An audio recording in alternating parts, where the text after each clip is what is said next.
क्या आपने CSIR net chemical science exam के बारे में सुना है? अगर आप MSc केमिस्ट्री कर रहे हैं तो डेफिनेटली आपने अपने सीनियर से, अपने टीचर्स से इस एग्जाम के बारे में जरूर सुना होगा। इस वीडियो में मैं आपको CSIR net chemical science exam को क्लियर करने के 5 बेनिफिट बताने वाला हूं। CSIR net chemical science exam को अगर आप अच्छी रैंक के साथ क्लियर कर लेते हैं तो आपको मिलती है JRF, जिसे कहते हैं जूनियर रिसर्च फेलोशिप। अगर आप जूनियर रिसर्च फेलोशिप के लिए एलिजिबल हो जाते हैं तो आपको PhD करने के लिए फेलोशिप दी जाती है। ये फेलोशिप आपको CSIR और UGC की तरफ से दी जाती है। अगर आप PhD में एनरोल हो जाते हो विदिन 2 इयर्स, जब आपने CSIR net chemical science exam को क्लियर किया और उसके 2 साल के अंदर अंदर अगर आप PhD में एनरोल होते हो तो आपको फेलोशिप मिलती है, जो कि 31,000 रुपीज है इनिशियल 2 इयर्स के लिए, 31,000 प्लस HRA प्लस साथ में कुछ एनुअल कंटिजेंसी भी मिलता है। और साथ ही साथ जब 2 इयर्स कंप्लीट हो जाते हैं, आपकी प्रोग्रेस रिपोर्ट जो आपने 2 सालों के अंदर की है आपको वो सबमिट करनी होती है। एक रेगुलर प्रोसेस होता है जिसके बाद आपकी JRF को कन्वर्ट कर दिया जाता है SRF में। SRF सीनियर रिसर्च फेलोशिप, जिसमें आपको मिलता है 35,000 प्लस HRA और साथ ही साथ एनुअल कंटिजेंसी भी मिलती है। तो देखिए, PhD भी हो रही है, फेलोशिप भी मिल रही है ना, बहुत बड़ा एडवांटेज। तो CSIR नेट केमिकल साइंस को क्लियर करने का ये एक बहुत बड़ा एडवांटेज मिलता है कि आपको PhD के साथ साथ फेलोशिप मिलती है, जो कि एक बहुत अच्छी फेलोशिप है। और मैं ये मान रहा हूँ कि आने वाले कुछ ही महीनों में, कुछ ही साल में हम देखेंगे कि ये फेलोशिप बढ़ भी सकती है, क्योंकि हम देख रहे हैं कि अब महंगाई जब इतनी बढ़ रही है तो हो सकता है कि गवर्नमेंट इस बारे में भी सोचे और स्टूडेंट के वेलफेयर में ये डिसीजन ले कि इस फेलोशिप को थोड़ा बढ़ाया जाए। तो ये एक हो गया पहला बेनिफिट, जो कि आपको CSIR net chemical science exam को क्लियर करने पर मिलता है। अब बहुत सारे बच्चे ये पूछेंगे कि सर अगर हमारी JRF नहीं हुई तो क्या होगा? देखिए, अगर आपकी JRF नहीं होती है और आप अगर नेट लेक्चरशिप क्लियर करते हैं तो भी आपको बेनिफिट मिलता है। इसका बेनिफिट आपको ये मिलेगा कि जब आप नेट लेक्चरशिप क्लियर कर लोगे तो आप लेक्चरशिप के लिए एलिजिबल हो जाओगे। जितने भी कॉलेजेस में वैकेंसी आती है गवर्नमेंट के, उसमें अगर आपकी MSc केमिस्ट्री और नेट लेक्चरशिप अगर आपने क्लियर कर रखा है तो उन कॉलेजेस में आप एलिजिबल हो जाते हो असिस्टेंट प्रोफेसर के लिए। जैसे मैं राजस्थान की बात करूं तो RPSC जब वैकेंसी निकालती है कॉलेज लेक्चरर की तो उसमें MSc chemistry plus net eligible होते हैं। आप सभी जानते हैं कि जो यूनिवर्सिटी है उनमें अगर आपको पढ़ाना है, यूनिवर्सिटी के जो डिपार्टमेंट है उनमें पढ़ाना है तो PhD अब कंपलसरी कर दी गई है। तो ये हो गए नेट लेक्चरशिप और नेट JRF को क्लियर करने का बेनिफिट। अब बात करें दूसरे बेनिफिट की, तो सेकंड इस एग्जाम को क्लियर करने का बेनिफिट ये है कि जब आप CSIR नेट केमिकल साइंस के लिए पढ़ते हैं तो आप ये देखेंगे कि गेट जो एग्जाम होता है उसका भी syllabus CSIR net chemical science के सिलेबस के जैसा ही होता है, ज़्यादा कुछ डिफरेंस होता नहीं है। तो अगर आप किसी भी एक एग्जाम की प्रिपरेशन कर रहे हैं, लेट्स सपोज कि अगर आप CSIR नेट केमिकल साइंस की प्रिपरेशन कर रहे हैं और बहुत ही अच्छे से अगर आपने प्रिपरेशन की है और आपका CSIR net chemical science clear हो गया है, तो बहुत हाई चांसेस हैं कि आप गेट केमिस्ट्री भी बहुत अच्छी रैंक के साथ क्लियर कर लोगे। ये मैंने खुद देखा है। कई सारे ऐसे स्टूडेंट हैं जो कि CSIR नेट केमिकल साइंस और गेट दोनों ही अच्छी रैंक के साथ क्लियर कर लेते हैं, क्योंकि दोनों ही एग्जाम का जो सिलेबस है उसमें कोई ज़्यादा डिफरेंस नहीं है।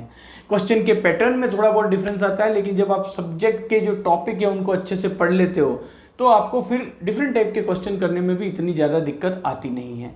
तो ये हो गया इसका दूसरा बेनिफिट कि गेट में भी आप बहुत अच्छा स्कोर कर सकते हो अगर आप CSIR नेट केमिकल साइंस के लिए पढ़ रहे हो। और आप सभी जानते होंगे कि गेट के थ्रू कई सारी PSUs में MSc केमिस्ट्री स्टूडेंट के लिए वैकेंसी आती है। मैंने कई सारे वीडियोस भी इसके ऊपर अपलोड किए हैं। जब ONGC जैसी जो PSU है उन्होंने MSc केमिस्ट्री के लिए रिक्रूटमेंट निकाली थी गेट के थ्रू। तो ये हो गया इसका सेकंड बेनिफिट। अब बात करते हैं तीसरे बेनिफिट की। देखिए, अगर आप CSIR net chemical science exam को क्लियर करते हैं तो टीचिंग की फील्ड में आपके लिए कई सारे ऑप्शन खुल जाते हैं। हो सकता है कि आपने जैसे ही CSIR net chemical science exam को क्लियर किया तो उस समय कोई गवर्नमेंट की वैकेंसी ना आए, लेकिन अगर आप CSIR नेट में LS क्लियर कर लेते हैं या JRF क्लियर करते हैं और PhD अगर नहीं करना चाह रहे हैं तो भी आप प्राइवेट कॉलेजेस में पढ़ा सकते हैं। प्राइवेट कॉलेजेस में आपको अच्छी सैलरी भी मिलती है। आजकल कई सारी ऐसी यूनिवर्सिटीज़ हैं जो कि बड़े बड़े जो कॉरपोरेट हैं वो उन्हें रन कर रहे हैं, तो वहाँ पर सैलरी भी अच्छी मिलती है। क्योंकि कई सारे बच्चों का पहले ये जो है वो लगातार ये कंप्लेन रहती थी कि जो कॉलेजेस हैं प्राइवेट वो इतनी ज़्यादा अच्छी सैलरी दे नहीं रहे, लेकिन अभी करंट में आप देखेंगे कि कई सारी ऐसी यूनिवर्सिटीज़ हैं जो कि अच्छा पे एंड पर्क्स ऑफर करती है। तो ये एक एडवांटेज मिल जाता है, क्योंकि आपने जब CSIR नेट केमिकल साइंस के लिए प्रिपरेशन की है और वहाँ पर उस एग्ज़ाम को क्लियर किया है, तो डेफिनेटली आपकी केमिस्ट्री पर कमांड तो काफ़ी अच्छी है, तभी आप उस एग्ज़ाम को क्लियर कर पाए हैं। तो टीचिंग की फील्ड में भी आप बहुत ही अच्छे से अपना कैरियर बना सकते हैं।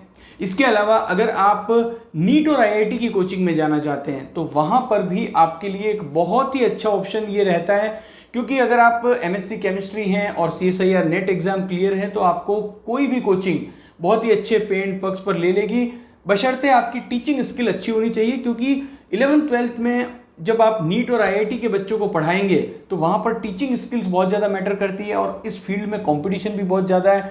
अगर आप केमिस्ट्री के मुश्किल से मुश्किल टॉपिक को आसान भाषा में समझा सकते हैं, इजी ट्रिक के साथ समझा सकते हैं, तो नीट और IIT की कोचिंग में आप डेफिनेटली बहुत ही अच्छे से सक्सेस हासिल करोगे और बहुत आगे तक जाओगे।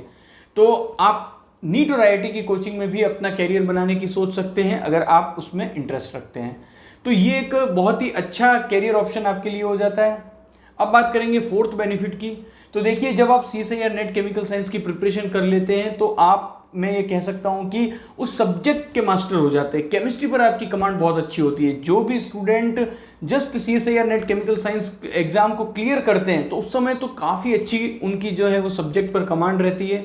और इसका बेनिफिट होता है तब जब इमीडिएटली अगर कोई वैकेंसी आती है, जैसे हम अगर बात करें तो जियोलॉजिकल सर्वे ऑफ इंडिया में केमिस्ट की वैकेंसी आती है। इसके अलावा भी पेटेंट एग्जामिनर की जो वैकेंसी आती है वहाँ पर भी हार्डकोर केमिस्ट्री चाहिए होता है। जो पूरा MSc केमिस्ट्री का सिलेबस है वो वहाँ पर आता है, तो वहाँ ऐसे एग्जाम में बेनिफिट होता है। ये तो मैंने चंद एग्जाम्पल आपको बताए हैं। इसके अलावा भी आप देखेंगे कि केमिस्ट की वैकेंसी आती है, वैकेंसी का जो नंबर होता है वो कम होता है। कहीं पर 10 वैकेंसी आती है, कहीं पर 20 वैकेंसी आती है, कहीं पर 50 वैकेंसी आती है, लेकिन ऐसी जो कम वैकेंसी वाली पोस्ट काफ़ी ज़्यादा आती है। और ऐसे में अगर आपकी सब्जेक्ट पर नॉलेज बहुत अच्छी है तो बहुत हाई चांसेस है कि आप उस एग्ज़ाम को क्लियर कर लोगे। ये मैंने खुद प्रैक्टिकली देखा है। कई सारे मेरे फ्रेंड थे जिन्होंने कि CSIR net chemical science exam clear किया और इमीडिएटली 2 या 3 महीने बाद ही कोई वैकेंसी आई जिसमें कि सारा जो MSc केमिस्ट्री है और BSc केमिस्ट्री है उसका सिलेबस था, तो उन्होंने उस एग्ज़ाम को बहुत आसानी से क्रैक कर लिया। तो ये एक बहुत बड़ा बेनिफिट हो जाता है। अब बात करेंगे फिफ्थ बेनिफिट की। तो फिफ्थ बेनिफिट ये है कि अगर आप CSIR नेट JRF को क्लियर करते हैं, PhD करते हैं, तो कई बार क्या होता है कि जब कई सारी वैकेंसीज आती है गवर्नमेंट की, जहां पर अगर आपने CSIR net JRF exam clear कर रखा है तो आपको वेटेज दिया जाता है। फॉर एग्जांपल, मेरा एक फ्रेंड है जो कि गुजरात में जब असिस्टेंट प्रोफेसर के लिए वैकेंसी निकली, वहाँ पर कोई भी एग्ज़ाम नहीं था। असिस्टेंट प्रोफेसर के लिए जो वैकेंसी थी उसमें जो सिलेक्शन था, शॉर्ट लिस्टिंग हुई कैंडिडेट की, वो किस बेस पर हुई कि आपके BSc में कितने परसेंटेज है, MSc में कितने परसेंटेज है और क्या आपने CSIR नेट JRF एग्ज़ाम को क्लियर किया है। अगर क्लियर किया है तो वहाँ पर कुछ सर्टेन मार्क्स थे जो कि एक्स्ट्रा दिए गए। तो इस टाइप के बेनिफिट भी आपको मिलते हैं। और डेफिनेटली अगर आप CSIR नेट JRF एग्ज़ाम को आपने क्लियर कर रखा होगा तो किसी भी इंटरव्यू में, गवर्नमेंट के इंटरव्यू में जब आप जाएंगे, कहीं पर असिस्टेंट प्रोफेसर के इंटरव्यू के लिए आप जाएंगे तो वहाँ पर भी आपको एडवांटेज मिलेगा। तो नो डाउट एडवांटेज बहुत ज़्यादा है। और आपके आगे के कैरियर को, अगर आप आगे PhD करना चाहते हैं और केमिस्ट्री की फील्ड में कुछ अच्छा अपना नाम कमाना चाहते हैं, तो ये एग्ज़ाम अगर आप क्लियर करते हैं तो कहीं ना कहीं बहुत सारे कैरियर में आपके लिए ऑप्शंस ओपन हो जाते हैं और आप बहुत ज़्यादा कॉन्फिडेंस फील करोगे कि यस, मैंने जिस सब्जेक्ट में MSc केमिस्ट्री किया है और उसमें मैंने इतना प्रेस्टिजियस एग्ज़ाम भी क्लियर किया है। तो आई होप कि ये वीडियो सभी MSc केमिस्ट्री स्टूडेंट के लिए हेल्पफुल रहेगा जो कि अभी MSc केमिस्ट्री कर रहे हैं और आगे चलकर इस एग्ज़ाम की प्रिपरेशन करने वाले हैं। Thank you for watching this video.